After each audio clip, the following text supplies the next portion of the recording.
اور دنیا نجات بنائے۔ حاضرین کرام، بڑے ذوق سے آپ بیٹھے ہیں، آپ کا ذوق دیکھ کر مجھے بڑی خوشی ہو رہی ہے۔ بات تو یہ ہے کہ ایک بھی اگر زلزلہ آ جائے نا محفل میں، محبت والا آ جائے، تو اس کے عشق کی لہریں وہ تمام جتنی محفل ہوتی ہے سب پر چھا جاتی ہے۔ تو بڑی مجھے خوشی ہو رہی ہے کہ آپ بڑے ہی پیار کے ساتھ بیٹھے ہیں اور بڑی توجہ سے سن رہے ہیں۔ بھی توجہ سے سنے بھی کیوں نہ، اگر یوسف علیہ السلام کی بات ہو تو زلیخا توجہ سے نہ سنے، یہ کیسے ہو سکتا ہے؟ اور یوسف کا نام آئے تو حضرت یعقوب علیہ السلام کی آنکھوں میں آنسو نہ آئے، یہ کیسے ہو سکتا ہے؟ اور مصطفیٰ کی بات ہو اور غلام نہ جھومے، یہ کیسے ہو سکتا ہے؟ کیونکہ ہمارا یہ ایمان ہے اور ہمارا یہ عقیدہ ہے، ایسے نہیں ادھر سے پکڑ کے نہیں، قرآن و حدیث کی روشنی میں یہ ہمارا عقیدہ ہے۔ رسول اللہ صلی اللہ علیہ وسلم ہمیں دیکھ بھی رہے ہیں، ہماری آواز کو سن بھی رہے ہیں، اور ہم پر رحمتیں بھی نثار فرما رہے ہیں، کیونکہ وہ رحمت للعالمین ہوئے۔ حضور نہ پیار فرمائے تو پھر کون پیار کرے گا؟ اور پھر حضور جیسا پیار کون کر سکتا ہے؟ لاکھوں درود، لاکھوں سلام اس ہستی پر جو نبوت کا پہلا بھی نقطہ ہے اور آخری بھی ہے، جن سے نبوت شروع ہوئی اور جن پر جا کر ختم ہوئی، اور جو دائرہ کونین کا نقطہ ہے، اور وہ محبوب کہ فرمایا کہ کائنات کا دائرہ جو ہے جہاں سے شروع ہو رہا ہے وہ نقطہ مصطفیٰ ہے، اور جہاں جا کر مکمل ہوتا ہے وہ بھی نقطہ مصطفیٰ ہے۔ اسی لیے اللہ فرماتے ہیں اے کون و مکان کے جھوٹے نقطوں، تم اول و آخر کے پھیر میں ہو، محیط کی چال سے تو پوچھو، محیط کی چال سے تو پوچھو، کہاں سے آئے کہاں گئے تھے۔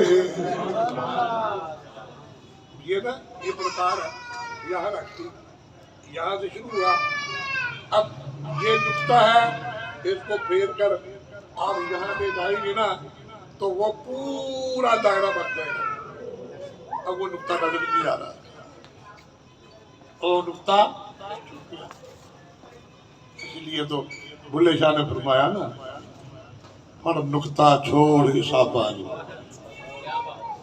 پر نقطہ چھوڑ حسابانو، کر دور کفر دیا بابا، پر نقطہ چھوڑ حسابانو، کر دور کفر دیا بابا، گل اسے گھر وچ ڈھکدی ہے، ایک نقطے وچ گل ڈھکدی۔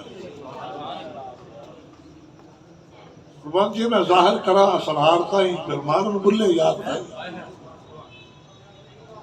جب میں ظاہر کرا اسرار کا ہی پھر مارن بلے یاد ہے،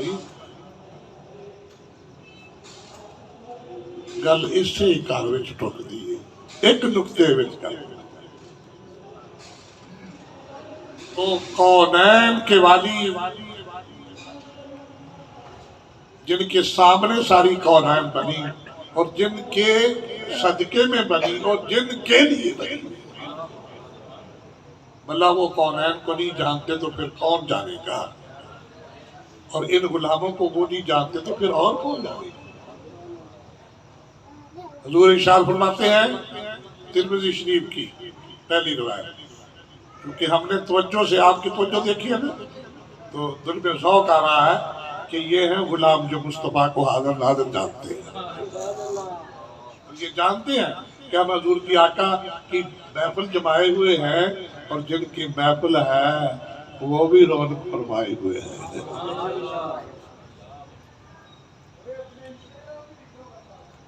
تو سنیے، حضور ارشاد فرماتے ہیں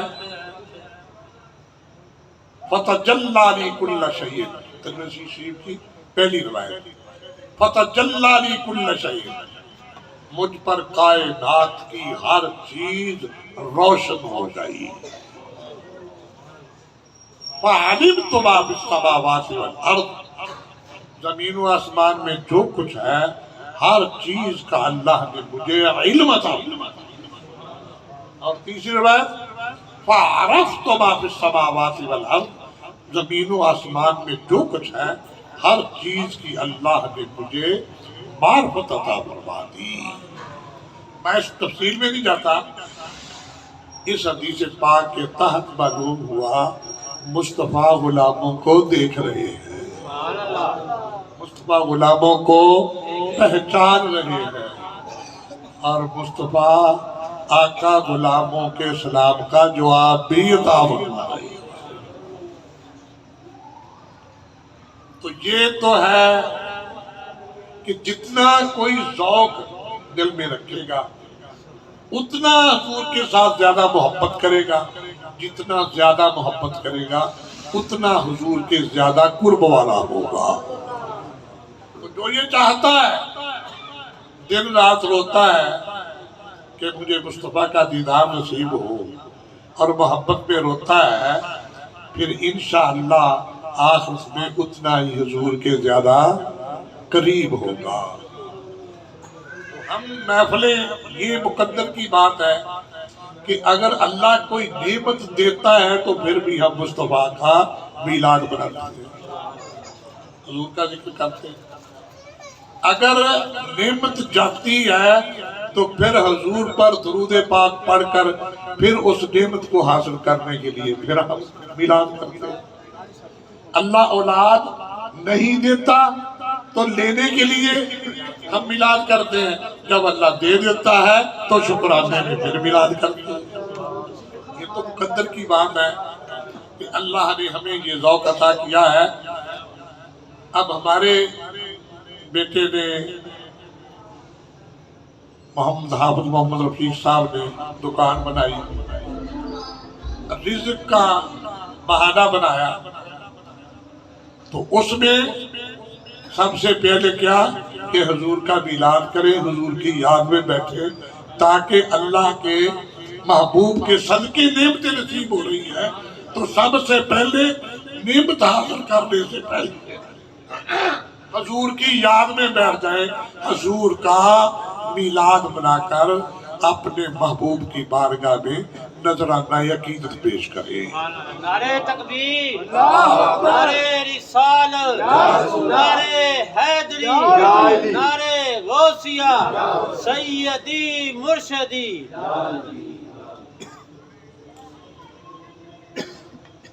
تو جس دل میں رسول اللہ صلی اللہ علیہ وسلم کی محبت ہے، حقیقت میں اس کا کاروبار کرنا، اس کا محنت کرنا، وہ ایسے ہی ہے جیسے حضور کے نغمے گا رہا ہے۔ مسلمان کا اٹھنا بیٹھنا، کھانا پینا، سونا جاگنا، کاروبار کرنا، یہ سب عبادت ہے۔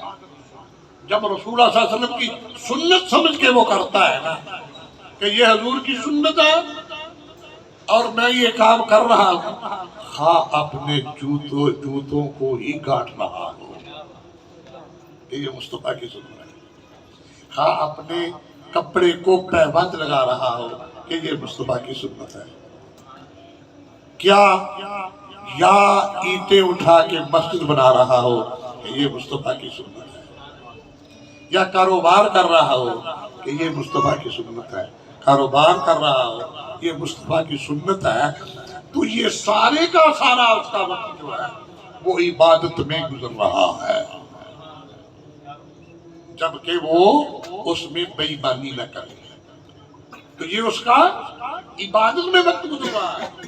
اس میں کوئی شک نہیں. ہمارا یہ عقیدہ ہے واللہ خیر الرازقین،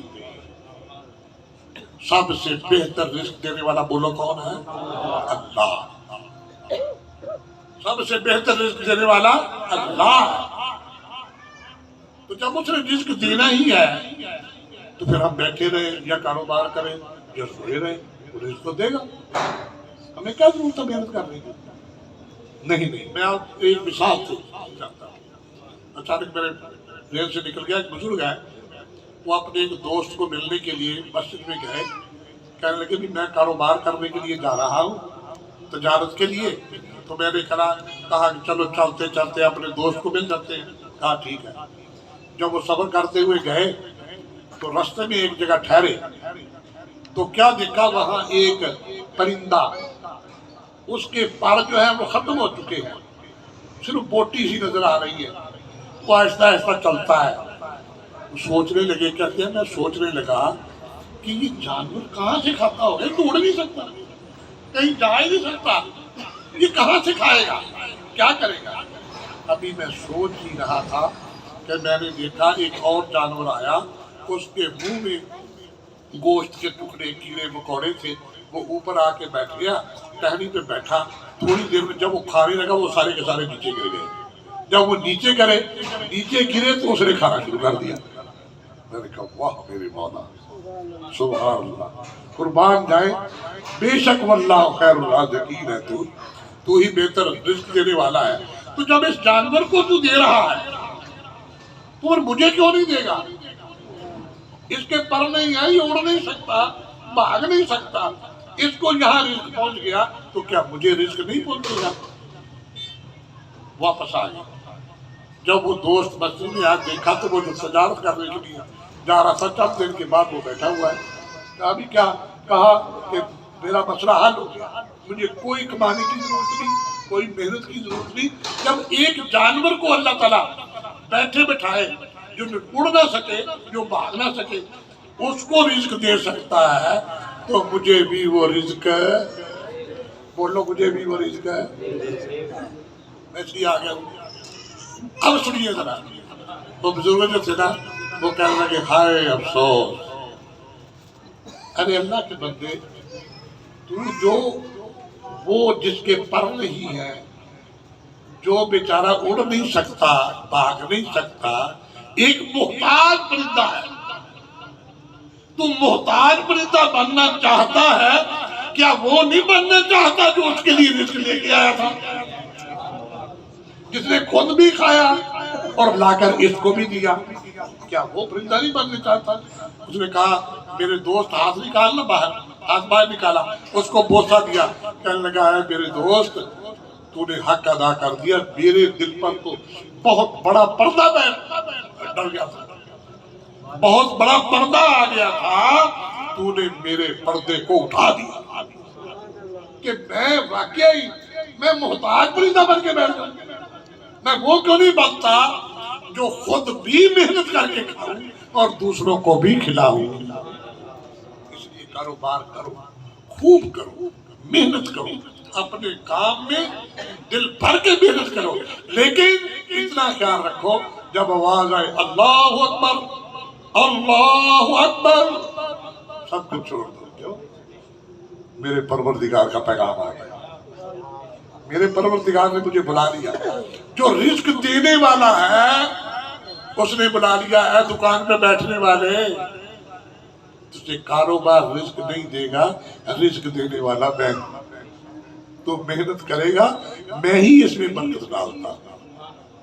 اے دفتر میں جانے والے، ڈرنا کہ میں اٹھوں گا آپ سب ناراض ہو جائیں گے، نہیں.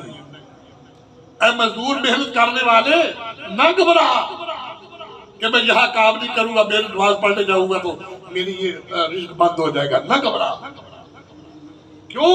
اس لیے کہ واللہ خیر الرازقین. اب آواز آئی اللہ اکبر اللہ اکبر، سب کچھ چھوڑ دے. اور پھر پتہ چلا کیا مقام ہوگا.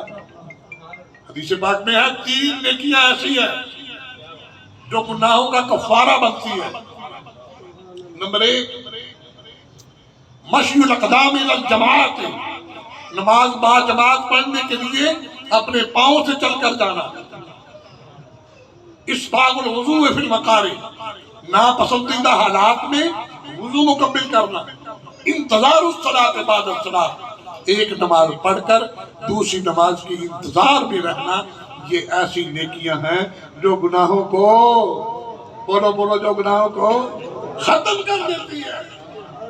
اب یہ نہیں کہ تو کاروبار میں آ گیا، نمازیں بھی گئی، سب کچھ گیا، میرا یہ اگر گاہک چلا گیا تو پھر کیا ہوگا؟ ارے اللہ کے بندے، جو پہلے لا سکتا ہے بعد میں بھی لا سکتا ہے، تیرے مقدر کا ہے، تیرے پاس آئے گا ہی آئے گا۔ ہم میں کیا کبھی، ہم میں کبھی یہ ہے جب تم میں بیٹھے ہیں تو بیٹھے ہیں، کاروبار میں لگے ہوئے ہیں تو لگے ہوئے ہیں، کوئی پرواہ نہیں۔ تو جو رزق دینے والا ہے وہ تو مجھے آوازیں مار رہا ہے، وہ تو مجھے بلا رہا ہے۔ ہاں میرے بندے، کہ تو کاروبار کر رہا ہے، تیرے سارے کا سارا کاروبار، یہ تیرا وقت میں عبادت میں لکھ دوں گا، تو آ کے میرے آگے سر رکھ کر زمین پر کہہ دے سبحان ربی الاعلیٰ۔